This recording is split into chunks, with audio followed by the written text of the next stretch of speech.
এমনও পর্যন্ত রেকর্ড আছে, সন্তান দোয়া করে বাবার মৃত্যুর কামনা করে যাতে সম্পত্তির ভাগ পেয়ে যায়। বাবা মৃত্যুর শয্যায় লড়ছে, দুনিয়ার থেকে চিরতরে চলে যাবে।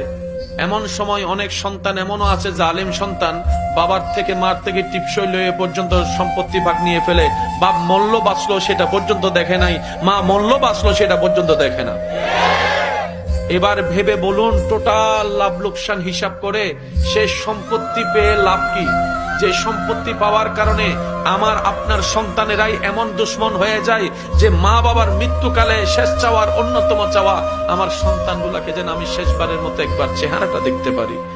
আমি দুনিয়ার থেকে চিরতরে চলে যাব, বাপরে মা রে আমার পাশে একটু বল, আমার মাথায় একটু হাতটা বুলাই দে, আমার হাতটা একটু শক্ত করে ধর, আমার ভিতরে খুব কষ্ট হচ্ছে, নিঃশ্বাস নিতে আমি পাচ্ছি না, পৃথিবী থেকে আমি চিরতরে চলে যাব, কালকের এই টাইমে হয়তো আমি আর থাকবো না।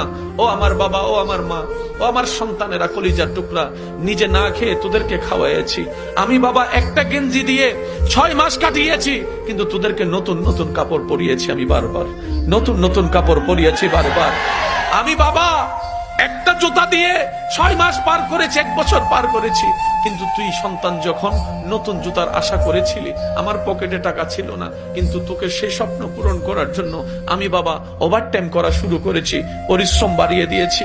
শরীর আমার সয় না, আমার শরীর আরাম খোঁজে, কিন্তু আমি বাবা আরামের দিকে তাকাই নাই। যখনই আমার শরীর আর কাজ করার জন্য শক্তি পেত না, চোখটা বন্ধ হতো দুর্বলতার কারণে, আমি চোখটা বন্ধ করলে ও আমার কলিজার টুকরো সন্তান, তোর চেহারাটা আমার বেশি আসতো চোখের মধ্যে, তোর চেহারাটা চোখের মধ্যে বেশি আসতো, তোর চেহারার এই কান্নাটা আমি সহ্য করতে পারতাম না, তোর চেহারায় হাসি ফুটানোর জন্য আমি তখন আবার ঘুম না গিয়ে দাঁড়িয়ে যেতাম, ওভারটাইম করা শুরু করতাম, কঠিন পরিশ্রম করা শুরু করতাম। ও বাবা, সব জোড়াইছি তোদের জন্য আমি, বাপ মা কিচ্ছু কবরে নিব না, একটু বয় না আমার পাশে, একটু আমার হাতটা ধর, একটু ধর আমার হাত। সন্তানের সেই টাইম নেই।